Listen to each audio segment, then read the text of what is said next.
actually have one for you. I prepared a fraud joke because I thought this podcast was really fun. Yeah, we're rolling. Oh, good. What do you call... I can't, it's not really that funny, but... I'm still going to laugh. It's okay. What do you call fake noodles? Pasta. Impastas. I was thinking spaghetti. Okay, sorry. Let's get right into it. Do you guys want to go ahead and introduce yourselves? I'll start. Carmen Waugh. I'm the Information Security Officer here at Royal. I'm Taylor Terrace. I'm the fraud manager here at Royal. So we have information security and fraud. You guys work together a lot? Just once in a while. Yeah. Once in a while, okay. Actually, quite heavily. Okay.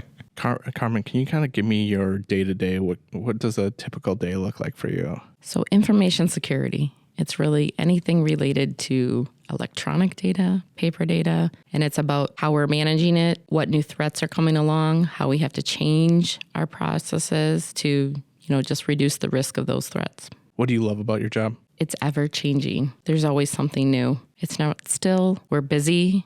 We're always finding different ways of doing things and really educating people. And not even with my job, but personally. Taylor, what does a typical day look like for you? Oh my goodness. There definitely is no typical day, but fraud, especially with the changes our department has seen over the last year, is a lot more technical or technology focused than maybe it's been in the past. We're working on building a system so we can protect our members and identify those anomalies before maybe they even do, so we can continue to be proactively protecting them and the credit union. Lots of different projects and technology, but every once in a while I still get to help with those fraud situations, talk to members. I really love the mystery of fraud. I've worked in lending previously, and anytime there was kind of a hinky situation, I loved being able to play Nancy Drew and try and figure out what was going on, and I get to do that all the time now in fraud. So in the world of information security and fraud, what are the biggest threats that you come across? Like biggest threats to either internal information or external member-facing stuff? Like what are people encountering? What are you guys working on lately? So from a member perspective, phishing, the topic that we're here to talk about today. And that's phishing with a PH again, right? So yes. That's right. Okay. I'm not bringing my pole with me today. And there's just so many different forms of phishing. And so what is happening? How are we educating our members on that? How can they detect it? And what can they do to prevent? Well, I think, we make the joke about phishing and having the phishing pole and rod, but that really is kind of what the imagery is. Somebody, bad actor, fraudster is casting a line out there and they're trying to see what they can get and pull up all that information. So I think the imagery of phishing is pretty accurate, that they really are phishing. And specifically with what our members are seeing, it has nothing to do with Royal in particular. They're just casting that line out to see what they can get. And, if you do that 300 times, even if it's only one, that's still, however much money they're able to get from that person. So how can people listening to this help protect themselves towards phishing? I think the first and most important is just really take the time to look at messages. As we talk about, it only takes one. That's why this continues, is because they can make money off of it because we're reading it, we're taking the action that we shouldn't be taking. And so if we just take a moment and look at it, look at who the sender is, look at what the message is about. There's a link there. Are you looking at that link to see, is it really related to Royal or your financial institution? And once you identify those items, just don't take any action. That's the most important part. Don't click on that link, don't forward it. And if you do, the things that we need to look at when we need to call about, stopping the threat happening. Right. So I think, you hit on it a little bit, but that little bit of skepticism is really needed to make sure that if in the event that you do click on a link and provide information, I think reaching out to your financial, maybe reaching out to the credit bureau, again, depending on what information you provided, you can take steps to protect yourself, but you don't have to wait until you've clicked that link. There are monitoring tools that you can use, like placing a freeze on your credit report so that people can't get your social and take out lines of credit or loans in your name, using the alerts in Royal Credit Union online banking so that as activity comes in, you're able to set those thresholds of what you want to see, which can alert you, and then you can get the issue corrected right away. Yeah, I think those are all great tactics. Another one that comes to mind personally is just have a support person that if you're getting something and you're like, this doesn't look normal, I'm going to send this to so-and-so in my family who's like the expert in this stuff. So like I play that role for my wife. I can share an example that we had just the past couple of weeks. So she got an email from UPS saying that no one was home. The package couldn't be delivered. Click link to, take action and release it for delivery without a signature. She's like, well, I was expecting a package. Like, how was it not, like, you were home, right? I was like, yes, I was home. Like, this is a scam. So you got to have your support person, your support network in place to just review stuff and get a second opinion if you have time. So. See, but that's where it gets really tough is she was expecting, like everything was lining up for her. And luckily she kind of slowed down, took a moment and bounced it off of you. But not everybody's going to do that right now. So yeah, it's true. Is it just having that other person or? Well, I think maybe taking a step back and talking about how this actually happens. Because I think the biggest concern members and non-members alike is, how did they get my information? Is my account accessible? Do I have an account at Royal and I didn't even know I had an account at Royal? Yeah, right. Maybe you're not even a member. Really what happens, those bad actors, they're setting it up. They're gathering from a particular area code. And we're talking specifically text messages here. They're gathering a list of thousands of numbers that exist in that area code. And then they're setting up a website that looks like Royal's login page. So once they have that all set up, then it's take action. And that's blasting text messages to these thousands of numbers. And when you're sending that to a regional area where we have a large membership, there's a pretty good chance that a member is going to get that message. So I think sometimes that's what we have to think about, is that it appears that it is targeted to us, but really it isn't. And so with the USPS, UPS, Amazon, how many people are shopping on there a day? Yeah. So there's a pretty good chance that if they're sending a message out like that, they're probably going to hit somebody that's in flight of waiting for a package. So again, do you normally get a message like that from Amazon? Right. And like with Amazon not delivering most things via UPS, I was like, this is really fishy. Like I had to go and look at our Amazon account and be like, okay, yes, your chai is supposed to arrive today. It's still out for delivery. Like no attempt was made, and Amazon will take a picture of it on your porch nowadays and everything. So I was like, no, clearly. Well, you talked about having the support person, but sometimes you can go to the source of truth as well. Like you mentioned, when, if you have an Amazon package and you get the text message, you're like, well, I don't know, this feels a little weird. You can always track things in the app or online. And the same thing with Royal. You can, verify what's going on. And I think the urgency piece and the requirement that you act quickly. Most reputable companies don't require you to do something immediately. That sense of urgency really preys on nobody wants to be in trouble. Nobody wants to do something the wrong way. So they really prey on that, do it right now, or click this link to resolve this immediately, or whatever, or your account will be suspended, kind of thing. You talked about different, it's ever changing. Is there certain things that phishing scams that are coming up that people should be looking out for? Yeah, I think the big thing to realize in the last couple of years is related to text. So a lot of phishing was through email, and it has really moved to that mobile location. And really for that is the engagement. There's statistics out that 98% of all text messages are read. So that's really good engagement. I mean, that's why everybody's using it for a marketing channel. And when it's used for good, it's also used for bad. And a combination of not only moving to mobile and really personal is combining voice and text messaging. So you get a text message and it follows up with a voice or a phone call or similar. You get that voicemail first, followed up with a phone call. And so that's where when you start having multiple locations, that's where, again, it feels, more realistic of what's going on. And just the sophistication of the bad actors out there. So besides that, targeting a new channel and targeting it in a volume, sophistication of being able to really highly target the message so it does appear to be custom to you. And they can do that by gathering a lot of information about you over the internet. What do you have on your social media profiles? What other information you have out there online, so that they can target it and really prey on your emotions and convince you this really is for me. I think those are the two big items that have really changed. You know, with the use of artificial intelligence, the ability to highly automate the attacks. Bad actors out there now are buying phishing kits. So the not so skilled bad actors can just buy a phishing kit, and they can kick off a process of just Some turnkey starting the scam attack. text messages. Yeah. Wow. That's crazy. And then with that sophistication, they can see how well the attack is doing and just quickly pivot, change their tactics if they find out one method isn't working, and turn around and change it. I think that's another added sophistication that we're seeing in the last couple of years.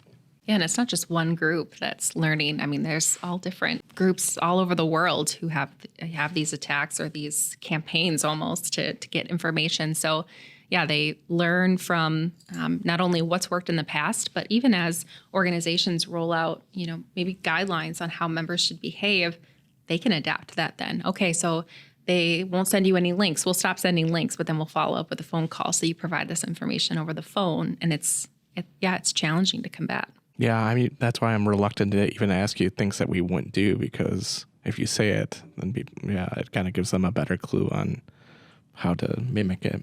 Well, and even, some of the things that we wouldn't do today, it doesn't necessarily mean we won't do later as technology evolves, as we have a more refined strategy of how we want to handle things. So it is really tricky to say what we will and won't do, aside from Royal will never call you and ask for your full debit card number, and Royal will never call you and ask for your full social. So it's kind of those identifying pieces that we wouldn't ask for. We'd never ask for your your online banking username and password. But we would ask for the last 4 of social. Actually, it's up to 6, the last 6 of your social. Okay. And because the last 4 of your social is so commonly used, that the last 6 is actually a little bit more, shows that you have a little bit more knowledge. But again, even that should always be used in conjunction with another security question. It should never be the only question. But when we manage that perception when we're calling out saying, hey, we've noticed this on your account, we do not ask for a ton of information because we're calling them. We're initiating the call. We have information on file. We have their phone number on file. So we are trusting that we're talking to the right person, and we're not providing too much information either. So it's that delicate balance of those outbound calls need to be. Yeah, because know your person that you're talking to, right? That applies on both ends of the receiver and sender, right? So makes good sense. And I think if you're ever concerned that who that call you're getting from, there's no reason why you can't just stop the call and say, you know what, I'm going to call you. I'm going to call the company back so that I can make sure I am calling the right company and who I'm speaking with. Yep. And we've had situations where we need to verify some information and we say, you know what, you can go ahead and call the 1-800 number. We recognize what we're asking for. We wouldn't advise you to provide over the phone based on an outbound call. So, go ahead and call in, or we can make you an appointment at an office. And it provides legitimacy to the conversation. Looking to the future. So we talked about how email was a super common scam method, and then it sort of seems like email programs or clients got better at recognizing that and shuffling those off into your junk folder, your spam folder. Do you think that's ever going to happen with text messages in the future? I sure hope so. I think it's a combination of, it is education, because if we don't take that action, they can't get what they want and they're just going to move on. So I think that is the number one. But I also think, there's technology and partnerships with the FTC, the Federal Trade Commission, and wireless providers and different organizations to help with that. And there are apps you can get on your phone that can help identify fraudulent text messages, callers. I think that will just become more advanced as well. But the best tool is probably still between your ears, right? The little skepticism, the little voice in your head that's like, wait a minute. Just understanding the contents, checking it out, saying, is this really... Okay. I was looking for the safety net, like the blanket government-sponsored program that'll just like force everyone to register all text message codes in the future or something. But it sounds like that's not happening anytime soon. If you do end up having you clicked on that link, what are some of those things that you can do? I think first and foremost, you just want to limit the damage. Change your password right away. And if you haven't set up multi-factor authentication, get that on your account right away. Multi-factor authentication, like what is that? From someone who talks about it all the time, I'm sure, like day in and day out. But like for someone who maybe doesn't know what that means, could you just explain that? Sure. MFA is another term, step up, two-factor authentication. There's a bunch of different methods. And it's really just an additional piece of identification of who you are, so that when you're logging into a system or you're validating who you are, it's not only your passport, but also something else you have, such as having a multi-factor authentication app on your phone where you have a code you have to enter, or a push notification, or potentially a code that gets sent to you in some other method. Either you get that code over a phone call, text message, email. If you do use email, you do want to make sure that you have a strong email account that also can't get compromised. Sure. Okay. So it's just getting another PIN number or another code from some other source. Like, hey, can we send you this? Can we text you this code? And then you have to enter it on a website to validate that it's actually you. You have your phone number. It's not a scammer sitting somewhere else, right? Correct. The other thing with MFA just to keep in mind is now that we're so used to using MFA, and sometimes we get that code, or if we're using a push notification where you get a pop-up that you have to accept it, there is a concept of MFA fatigue. So when you get those, you do want to make sure you're not just automatically or instinctively saying yes, because if you didn't initiate that MFA prompt, you want to make sure that you don't accept that. Is it better to take that push out of it and have to put in a specific code each time? Or is it fine just to be aware of fatigue and you should just, okay. I think it's really just being aware of that fatigue so that when you get that notification, you're taking action because you know that you should be, not because it just pops up. Other systems have pop-ups like that where they have passwordless logins where you just have to accept something on your phone. Again, you want to make sure that you're the one initiating that. Otherwise, you should be concerned if that's just popping up out of nowhere. And I think, from a fraud perspective, make sure you don't share that information. If you receive that code and you didn't initiate something and then you get a phone call that says, hey, can I have that 6-digit code that you just received? That should definitely give you pause. And most messages even include a little blurb that says, do not share this code with anyone.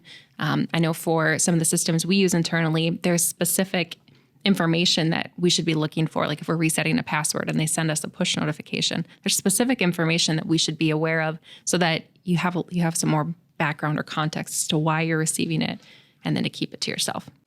Some of our listeners might be like, oh, I already know this. Is there importance of maybe family and friends that who don't know this information? Should everybody kind of be teaching lessons to people who don't have this information in front of them? Definitely. That's probably the biggest takeaway is education and awareness. Yeah, I think it comes right back to that. What we talked about with email used to be the main scam vector, phishing vector, right? So now everyone knows, like, don't click on a link in an email. Like, even your grandma probably knows that. But does she know about text messages? Maybe not. So it's that education piece. When people check their email, I know there's a portion of the population that probably checks it on their phone, but people check their email on a computer. So you're like in the zone, sitting down, reviewing your email. Your phone's with you most of the time. So I think it's, like you said, the engagement level is so much higher because it's right there and you see it, and there's natural curiosity to see what's out there. But don't click the link. The pop-up conditioning, like, of course I'm going to agree to the terms and conditions. Yes, I have to click this thing to go to the next screen. Like, of course I'm just going to apply the code that I received to launch the next step of this process or whatever it is. Like, that makes perfect sense. So. Well, and thank goodness for the guy who invented, or gal, I should say, who invented the pre-fill. Like when you get the text and you're in something and it pre-fills on your own device, like that is glorious. And probably secure because, you're not sharing it with anybody. You're initiating that activity. And I think when we're on our phone, we're on the go, we're multitasking. So we're probably half paying attention to things. And so it goes back to that, just slow down and, practice that process over and over again. Because just like you said, it's instinct to press the button to say yes. It should be instinct to review everything before you take action. Just like when you get into a car and our instinct now is to grab a seatbelt and put it on. That should be with every message that we get, no matter what the channel is, a phone call, a text message, an email. What are those key things we need to look at and make sure that this makes sense, and back to, a little bit of skepticism. That's exactly what I was thinking with the driving analogy. Honestly, I was like, you pull up to your red light, you're like, all right, time to enter my multi-factor authentication code, and then I can go when it turns green type of thing. So there's risks involved to driving. There's risks involved to doing activities online, right? So there's safeguards in place to keep you between the lines, so to speak. It all makes good sense. Right. Well, and you have to share the information. We've talked about a little bit that education piece, but that goes for the maybe new to phone users, like the younger people in your life. Sometimes they're more tech savvy, so they might have a little bit of an advantage, but making sure they know, don't click the link and share all of your information. And for the other generations in our life, just make sure you're making sure they're aware of what's out there and what the risks are.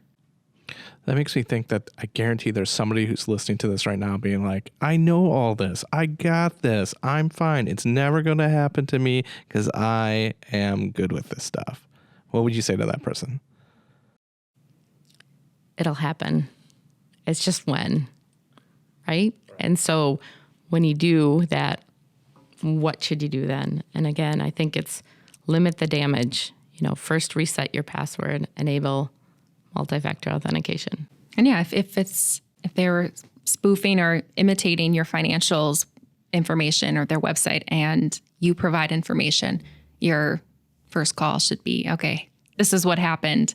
What can I do? Because specifically at Royal, we've got resources and team members who have tons of knowledge and are ready to help should that happen so that you can protect yourself and control the damage. So that sounds really, really good, because you guys do that stuff every day, day in and day out, right? But if I'm experiencing that for the first time, like, I feel like there's an emotional challenge or hurdle that comes with like admitting like I'm in trouble. Like, things are not like, I clicked the link, I gave every piece of my personal information away. Like, what am I supposed to do now? I did not stop at the red light. I just kept driving. I need help, Taylor. Like that is an emotional challenge for people to call in and admit that, or walk into an office and sit down with someone and say, oops, like, do you deal with that? Does your team kind of encounter that on a daily basis? Absolutely. I think there is embarrassment is maybe the word that comes to mind. People are embarrassed that they were duped or that someone got them to share the information. So we absolutely do see it. And I think my team is so caring that I think they can talk to the member and say,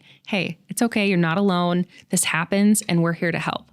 And sometimes that's not necessarily them calling in, but us catching it, because Royal does review transactions and try to protect our members as often as we can. And sometimes that means questioning transactions. So we might stop it, but we still have to ask those questions of, hey, tell me a little bit more about this situation or this transaction. And as they're telling the fraud team member might say, this sounds a little sketchy. Where did you meet this person? Or what kind of contact have you had? And they seem like really personal questions, but that's how we get to the root of what's happening in the situation.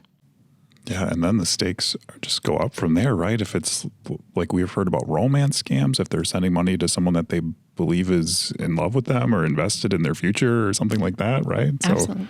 Yeah, and I think that romance scams in particular have an incredibly emotional toll, because not only are you realizing the potentially financial impact and could change the whole course of your life depending on how much money has been taken or exploited, but there's an emotional loss, because with romance scams, they play the long game. It's not just a weekend conversation. We've seen where these individuals are taking months to speak to people and grow that rapport and that relationship.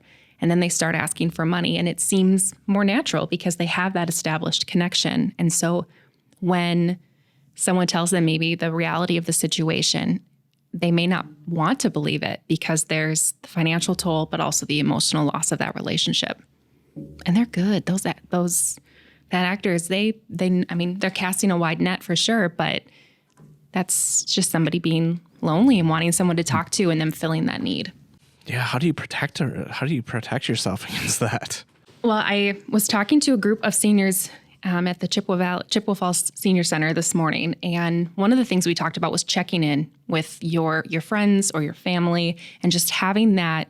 You mentioned it earlier, James, having that connection to someone that you can talk to, and maybe someone who's kind of aware of what's happening. So if you do meet someone, someone else is aware of that, and then just being aware that this can happen, and especially in that population where they may not have the same number of people around or frequency of contact, they're especially susceptible to those types of scams. So having someone to talk to, which is in and of itself probably a bit of a conundrum, but there is a program where you can designate a trusted individual. So in the event that you are part of a scam, they can be your trusted person. It's almost like a power of attorney, but in the event that something unfortunate happens with a scam, you have this person that you can designate, and they start making the decisions on your account to make sure that you're protected. It's through APRP. That's crazy. But it makes you're in shock, you're not thinking clearly in some of those situations. Is the bottom line, the takeaway, stop by an office,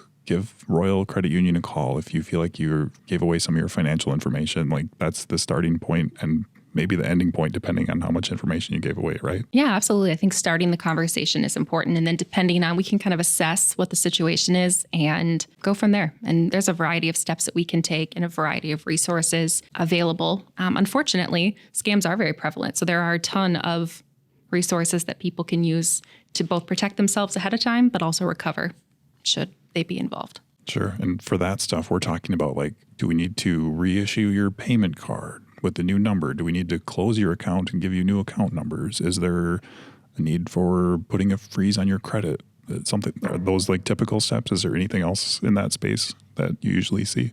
Or did I cover all of them? Yeah, I think you really covered all of them. I mean, I think that is a very fair synopsis, yes. And alerts, making sure that specifically if you're giving out your information. And unfortunately, that can happen with phishing and romance scams where maybe they're not asking for money, maybe they're asking for access to your online banking. And then, we go through the steps to reset that, but then how are you aware moving forward of the activity that's occurring? Yeah, I'll share. I've shared this before on the podcast. I have my real-time alerts set to 1 cent. So every time any transaction happens, I get a notification. And it's actually not as annoying as it sounds. It pops up on your device, and it's there for you to look at. So, well, and it's informational, so you don't have to take action. It's just you know what's going on. It's not the MFA we're talking about. Just that alert, just that awareness of what's happening. It's almost set it and forget it. Right.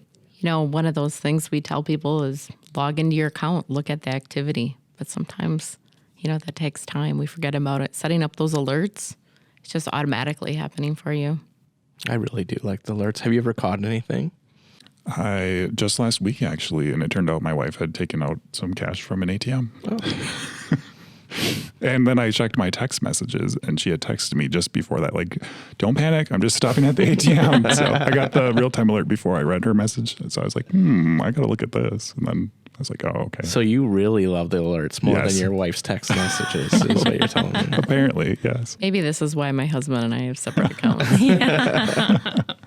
Wait, I got to hear this. So did you both think of a donut together or separately? We did not collaborate on our donut this should choice. Be good. I just thought of one I like. That was I did that internal inventory of the donut that I like, and then I found out the name kind of relates to fraud. So I chose the Cruller. Cruller. Yes. Excellent choice. Yes. Well, it's a little bit of a stretch, but fraud is cruel, but the donuts are delicious. So my donut choice was a Bismarck. Because if you go to a bakery and they don't properly identify what is on the inside. So for me, I'm a custard, whipped topping, filling. I do not want a jelly-filled donut. The fruit fillings are not. So the surprise is what you want to avoid. That's correct. And it is a lot of the same feeling. You just feel cheated when you get bite into that jelly. You're like, oh, I don't want this. Should I throw it away? No, I'm going to obviously eat all of it. But donut. Yeah, but you're still disappointed with it. That's right. Oh, that hurts. I'm just thinking about how you could identify it. Are you looking at the little signs. hole on the side Exactly. and is it cream? Is it jelly? Maybe back to your kid, you reach out to the baker to see what's actually in it, and you take some extra some steps to make sure that the insides are what you thought it would be. Donut identification. Yes. We can talk about some of the check fraud scams that we've been seeing. And so fraud is so unique because typically within an industry, people keep their information close to their chest, right? Like they don't, lenders don't share their rates with other lenders. Marketers don't share their geolocation strategies with other organizations. But fraud's so different because we really share what we're seeing and how we're responding to it, because there's no competition in fraud. We want all of our members to be protected. And so we share information, never pertinent member information, but general scenario information. And one of the larger scams that the Midwest is seeing in particular is mail theft check fraud. So for those who may still mail a check to, whether it's for a bill or to a loved one, those checks are being taken out of the mail. And in some cases, they're just taking a picture of them. So they get the information, like the routing and account number, maybe what the signature looks like. And they use that information to make withdrawals out of the account, to get more information. And they seal that envelope back up. So your payee is paid as intended and no one's any wiser. And in other situations, they actually take the check itself and wash it and make it out to themselves. And so the check that was intended for the business of choice is then adjusted so that it's written out to the bad actor. And they make off with the funds. So there's been alerts to stop mailing checks and find additional ways to do that, which moves money movement to a more electronic channel, which is where we get into the cybersecurity components of it. So it's kind of a ever-changing shell game of protecting yourself and not putting more information out there than necessary. So what are some solutions that Royal has specifically if you don't want to be mailing a check? Within Royal's bill pay, you can set up to pay your whatever bills you may have. And there are some institutions that don't accept a electronic check, which is typically how it's sent. But in that case, it's not your information that's tied. It's not your routing and account number that's on the check. It's actually a check that doesn't reflect any of your information, but is still credited to your account based on the information that you provide. You can also make a transfer to other people. So rather than sending a check to your friend for their birthday, you can send money electronically and then it's delivered to them soon. Yeah, so there's a whole bunch of opportunities within Royal's online banking of ways you can send money without revealing more information than necessary and with limited risk. Some additional items that people should be aware of is, mobile apps. It's what everybody's moving to. We've talked lots about when you're using your computer and you should have your computer up to date, the operating system patches, and your browser should be up to date. But a lot of things are moving to mobile and using mobile apps. And it's really knowing where you're getting your mobile apps from, because those bad actors also like to create fake mobile apps out there. And so you think you're downloading and using an app for a company or for whatever purpose it is. And in fact, it's another way that they're able to grab information. Another method is social media profiles. We talk a lot about the dangers of social media, and bad actors will also create fake profiles. So you think you're engaging with that company or that business or that personal friend. So it's really just reviewing those and understanding where they're coming from, knowing that, what you're communicating with them. And if it's online, that's where you watch what personal information you're sharing there. It's not someone that you know personally. Yeah, that immediately takes me to those lists that people fill out. It's like your favorite food, your favorite color, your first pet, like all of those things. It's like, get to know me, when in reality, that is typically how many of our passwords are generated. And so if your information isn't private, or even if it is, information can still be found, and you're giving out those details that, separate you from the person next to you, because that's information that's pertinent to you. And if it's not your password, it's often a lot of those security questions. Right. Yeah. Which is why security questions really are not, a lot of systems are moving away from having that security question. Oh, really? Because it's information that you can readily find. Yeah. Scary stuff. That's a gloomy hole. I was just thinking when you said about the weather earlier, I thought, oh my gosh, this is gloom and doom. It's not gloom and doom. It's not meant to be scared tactics. It's really just to raise awareness, to know what to look out for and how to protect yourself and how to protect your family. Yeah, I think that you guys are the sunshine to the gloom, right? You're coming in and you're trying to battle this every day. You're working with our members, so team members. It's great stuff. Yeah, I think that's important to point out that we don't just accept it. We're like, oh, fraud happens. We'll just kick back and let it occur. No, there's proactive things that not only you can do to protect yourself, but that the organizations, some organizations are taking to make sure that you're protected as well, even if you don't. So for Royal, we're looking for these fake websites. We're looking for these fake social media accounts, looking for these fake mobile apps, in the goal that when we find them, we can take them down very quickly. So even if those attacks get out there, those text messages, and someone does accidentally click on that link, maybe that website that was associated to it is already taken down. For every member we have out there, everybody who's listening, what is like the one thing that you wish you could just get them in front of you and say to them about fraud or about what's going on nowadays? If it sounds too good to be true, it is too good to be true. Still no such thing as a free lunch? Is that Exactly. accurate? Okay. I think it's still just slow down, take a moment to look at something. All right. So if I could tell members one thing about fraud, I would say listen to this podcast and share it with someone that you care about, right?